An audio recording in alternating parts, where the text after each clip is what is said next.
Hi everybody, welcome to Tactical Pigeon Gaming. My name's Claymore. We're going to be doing some coverage of the changes in WoW, but now we're going to be looking more at the classes specifically and the professions. So we are here and we are going to be logging on to the Paladin. And what we're going to do is we're going to look at the Paladin changes and the changes into the professions themselves.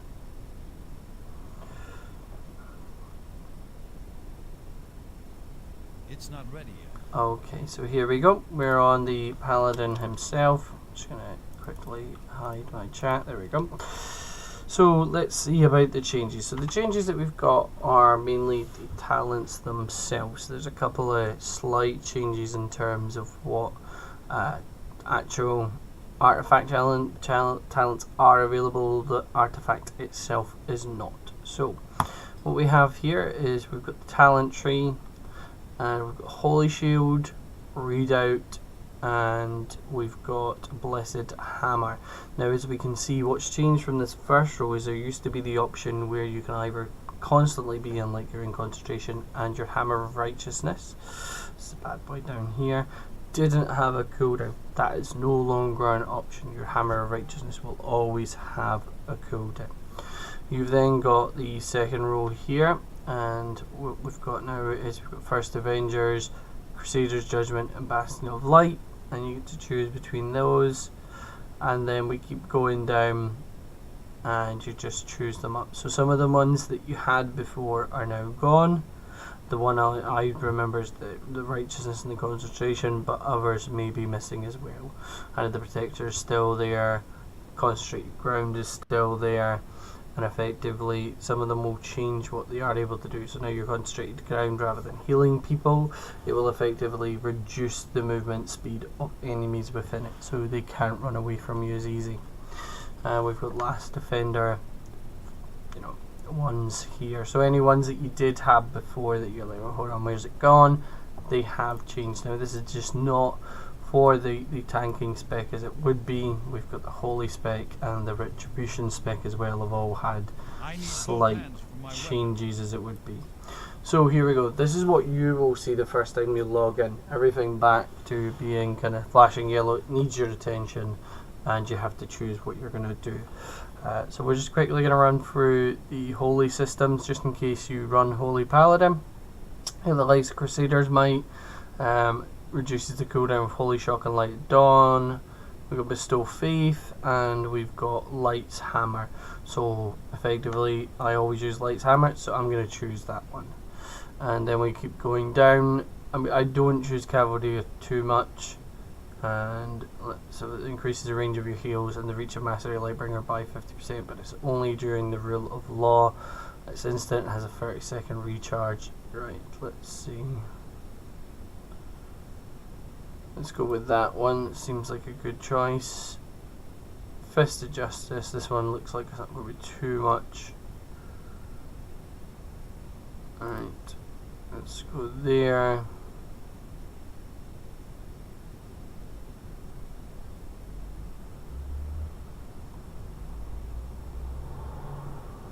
Alright, we'll stick the Order of Mercy on rather than the Order of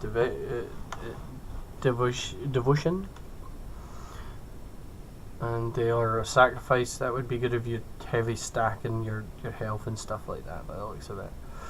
And Judgment now goes to the next 25. We don't use Judgment that much.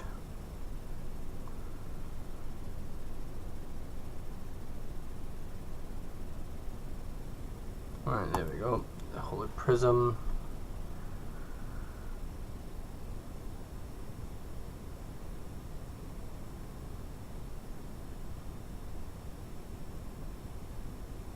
Alright, so we've got Avenging Wrath, it's 25% longer, and we also reduces the Holy Shock's cooldown by 50%.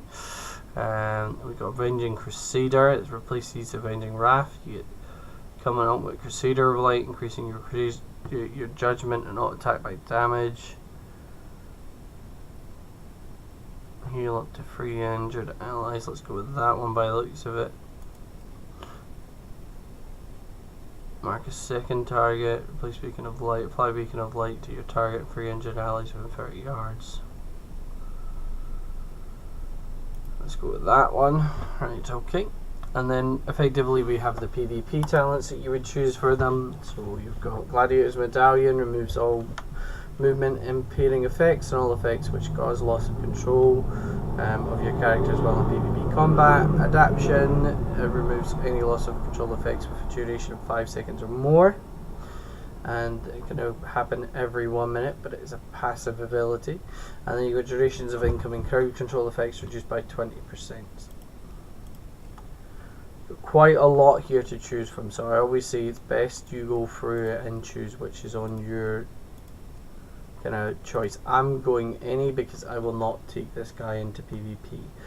Yeah, again, once PvP gets ongoing with these changes, you will find that there will be guides on icy veins and stuff like that, which will tell you what's the best for your class to come out.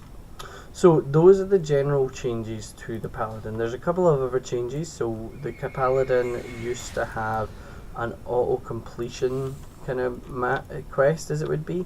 Those are now removed from all classes who have an auto completion, so you no longer get them anymore. The other thing that's changed is that your actual board missions can now give order resources, so you can spend a little bit of order resources to make a lot more order resources, and you can do them on a daily basis. So available missions here, as we can see, like there's an order resource one, and you just have to weigh out whether it's actually worth doing it. There's Awakening Essence one, so you'll see that those have changed as well. So you still get the usual ones that you would get, but you've got a couple more added in there, and your Bloods of Sargeras ones and stuff like that. Now, leading on from Bloods of Sargeras, one of the other changes has been the ability of your actual, your professions have changed. So I used to have 800 on everything. As you can see, blacksmithing is now 100 in Legion, but the reason it's 100 in Legion is because they've actually gone and put everything into its own little area. So like you've got blacksmithing plans from Classic, there's 300 out of 300, Outland, so on and so forth. So realistically you could have like a guy that you've leveled up who has been recent, and you'll jump from blacksmithing plans here to Legion plans, because you don't really need the middle ones unless you're going for Mogs, or if you're going for making money doing a profession. Mining skill is the exact same. It will have the mining, all professions effectively, whether it's gathering or not, are all the same. And as you can see, it's still got ones that level up. So if I had only 299, I would level up by using Dark Iron or for the original mining. Now the same with cooking, that I've got all the cooking here, but look, there's going to be ones where if I didn't, I'd be able to go back and still get it. Fishing skill is same, and then we've got archaeology. Archaeology hasn't changed at all. What you will notice has gone is first aid. So we did have a discussion in pre-patch notes before about how first aid was going to be removed. It's now a tailoring ability to make bandages. Okay, so effectively I believe it's an alchemy guy who makes potions as well, like antidotes and stuff like that. So they have removed it from the game in some format, as in it's no longer its own profession. You have it under a separate profession, as it would be. Okay, so that's the changes that are coming about so far. There are a couple other things that we will discuss at a later date, such as changes to world quests and what's looking new on that front. But I'm going to leave you with that thought, and we'll speak later.